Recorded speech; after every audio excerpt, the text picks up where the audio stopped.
It's that time of year again where the fastest, the hottest, and generally the best bikes on the planet get raced around France by some of the fittest humans in the world. Yes, it's the Tour de France, and we are going to search out the best tech.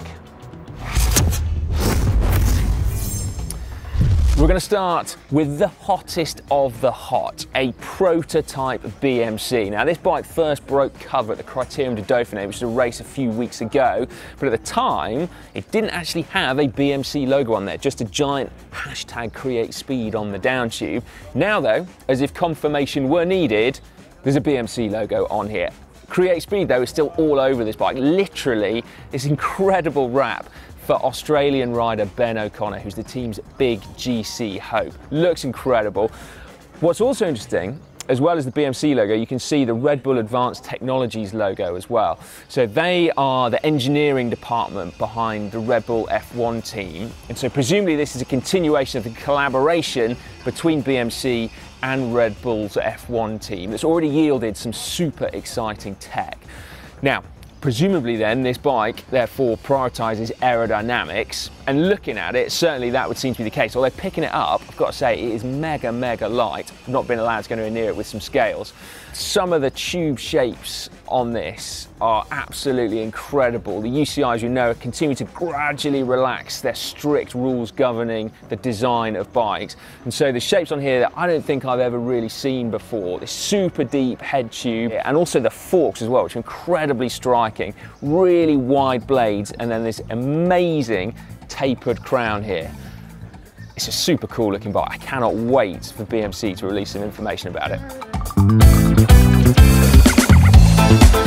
It is all new over here at the Trek team. They have a new title sponsor and therefore a new name as well, Lidl-Trek. Because of that, they also have to have a brand new look as well, building in the yellow and the blue from the Lidl logo to the red of Trek. And you know what? I think they've done a cracking job with it. It's also a fantastic opportunity for the riders to get brand new custom painted bikes, and unusually they are all on different ones. But Team Sprinter Mads Pedersen, I think, has the blingest, coolest of all. Look at that paint job, part of Trek's custom Project One setup. I don't think I've ever seen a bike quite so iridescent as this one. Utterly amazing. And this actually is his spare bike. So his race bike is even blinger than that, because it's got SRAM's gold chain and gold cassette that is reserved for its world champions and former world champions, which of course Pedersen is. So his race bike has a gold drivetrain on it too. That is incredible, isn't it? Otherwise, it's your Trek Madon that was released last year. Nothing new on that, but wow, what a paint job. We got hold of Richard Carapaz's Cannondale Super 6 Evo Lab 71. Come and have a quick look at this, right? So on the inside of his levers here, he's got sprint shifters. I've never seen that before. Bear in mind, on Shimano Dura-Ace, you've got extra buttons on the top that you can shift with. But no, Carapaz has opted for additional sprint shifters on the inside as well. Kind of cool, isn't it? We've just stopped by at the Uno X team. There's a lot of excitement here. This is their first Tour de France participation. You'd imagine as well, there's an awful lot of excitement for team sponsor Dare as well, because it's their first opportunity to showcase their bikes on the biggest stage of all. Now, it's a Taiwanese brand. They sell direct to consumer. Most of the team are on their Aeroad bikes at the minute. That's the VSRU model. This is Alexander Kristoff's bike. Chain wax alert, we've got some on this bike. You can see DT Swiss wheels throughout, and also Schwalbe tyres, not the new super lightweight Aerothan ones that were teased just a few days ago. So the team are riding the tried and tested Schwalbe Pro 1s. You've got to come check this out as well though. This is the one lightweight climbing bike that's tucked in amongst all these aero bikes. So this is the MA model. The team say that this one comes in at 6.9 kilos, and I would believe them. It's unbelievably light, partly down to these, check it out, carbon tie rotors. That is bling, isn't it? Now, one final thing that I've noticed on Tobias Johansson's bike, by mistake, I confess, are these sprint shifters that are built into the handlebar, which are super cool.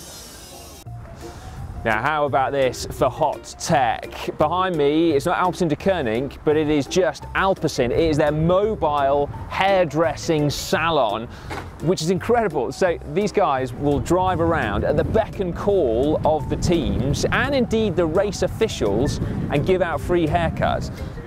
But it's not just any old free haircut. The man behind me is a world champion barber. So if my hair wasn't looking so good today, I would obviously go in and have it cut, but you know, hard to improve on this. Anyway, they take their job very seriously. All the teams get their own exclusive barber's capes here, and they've even got some in case we've got a yellow jersey getting his hair cut later on in the Tour. I think it's brilliant. If you're actually coming out to the Tour to watch as a spectator, do keep your eyes peeled for that Alpecin truck, because they're saying they're going to be driving up and giving free fan haircuts as well. Come and take a look at what Israel-PremierTech have got going on.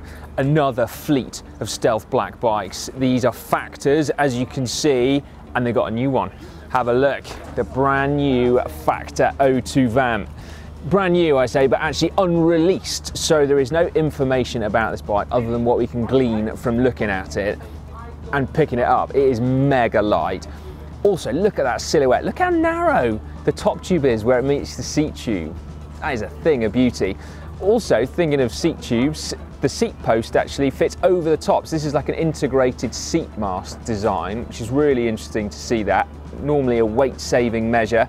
Mega low dropped seat stays. Again, those are wafer thin. Also, Black Ink have got some new wheels for the team. These two are unreleased. 28mm deep at the front, 33mm at the back. Mega light climbing wheels, you'd imagine, given those rim depths, and also the fact they've got carbon spokes going on. But it's still got quite a broad internal rim width. I'm not entirely sure exactly how broad, but given how wide these 28mm tyres are plumping up to, you've got to say that's probably pretty new school. Very cool indeed. And lastly, whilst we're talking about big things, look at Dylan turns his stem. It's a 140mm long stem. That's like a rudder, not a stem. You'll have to excuse us because we're in the noisiest team hotel car park on the planet. I can barely hear myself think, but still, I wanted to show you this bike. Eagle-eyed viewers of GCNTech will have seen it before at the Giro and Ollie's Hot Tech video and from the Eurobike videos, but it's the first time I've seen it in real life, and it is incredible. It is, of course, the Look Blade 795 RS, a brand new bike this year. It's their out-and-out aero bike, but still looks a super light, so 850 grams for the frame only. This bike with its climbing wheels, they say, is 6.9 kilos. They've made it more aero than previous, stiffer than previous, and yes, lighter than previous as well. And to my mind, this is what a classic race bike should look like. Look at these amazing tan wall tyres and the crisp white bar tape. If you're going to start the Tour de France, let it be on something like this.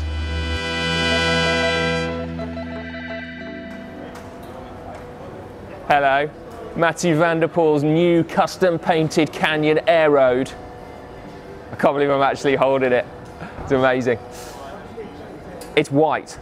What more can you say? But it's so cool. Question is whether this is going to be swapped for a yellow one. Fingers crossed. I know, I'm a fanboy. What can I say? Bahrain Victorious have got their new look for the Tour de France. They've swapped out their red, black and blue for this white and gold livery.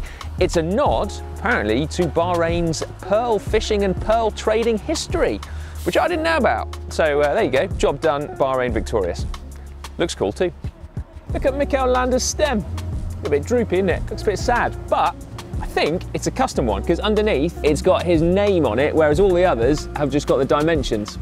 So there you go, check it out. Negative, what's that? Negative 17 probably?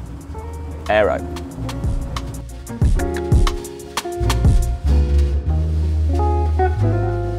This is undoubtedly the most tricked out, blinged out bike that we have found here at the Tour de France, and fittingly it belongs to two-time champ and big hitter for this year, Tadej Pogačar. Now you see it's his Colnago V4Rs, but when you look not even very closely, there are so many amazingly cool parts on this bike. So you'll see straight away those carbon tie chain rings for weight saving, but if you look, those are 3D printed chainring bolt covers to maintain the aesthetic of the Dura-Ace chain set. Carbon tie also provide the disc rotors, again for weight saving. The seat post is custom made by a Spanish brand called Darimo, again for weight saving. 3D printed number holder and 3D printed headset cover over there. So all sorts of super cool little bits to fine tune his position and crucially to save weight. The team say they've got his #1 bike down to 6.9 kilos. Now bear in mind, he's using big 28mm wide tyres, so that is pretty impressive. Now we've got full info on this bike coming in a pro bike soon, but lastly, I've got to say, my colleague from GCN Español, Sebas, noted through his meticulous record keeping that Pogačar's position has changed dramatically between last year and this year. So his cranks are now 170 as opposed to 172.5, but his seat, as you can see, is rammed super far forward. According to Sebas's measurements, 2 centimeters further forward. So pretty cool, isn't it, for a rider of Pogačar's caliber to be playing around with his position that much. We're going to finish up with the reigning Tour de France champion's bike, or should I say one of his bikes. He has many at his disposal. Cervélo provide him with the R5 climbing bike and then this, the S5 Aeroad bike. And he's got multiple variations of it, but this one is the most interesting. It's his one-by setup. Now he used a bike just like this one to win a stage in the Dauphiné. Primož Roglic's teammate used a one-by setup with devastating effects to arguably clinch him the Giro d'Italia as well. So the team is sold on this setup, 50-tooth chainring up front and then a 1036 cassette at the back. But what's really interesting is that SRAM don't actually make a 1036 cassette at red level, but I'm pretty sure he's not going to be running a force cassette because this, as well as being about aerodynamics, is also about lightweight. So super interesting to see that. Also, he's got different shifters. Those aren't the normal SRAM red shifters. It's a smaller lever body a la Rival and Force. Anyway, question is, what's going to win the... Bit of panic here at the Jumbo-Visma camp. Are we good? Thanks, guys. Now I'm going to leave you with a question. Which bike manufacturer is going to win the Tour de France this year? Is it Colnago? Is it Cervélo? Is it going to be Shimano? Is it going to be SRAM? Get involved in the comments section down below. Also, let us know what your favourite bit of tech that we have found for you at this year's Tour de France is. Make sure you give the video a big thumbs up as well if you've enjoyed it, and subscribe to GCNTech too, because we have a whole load of pro bikes coming for you on the channel, so hit that bell icon so you don't miss any.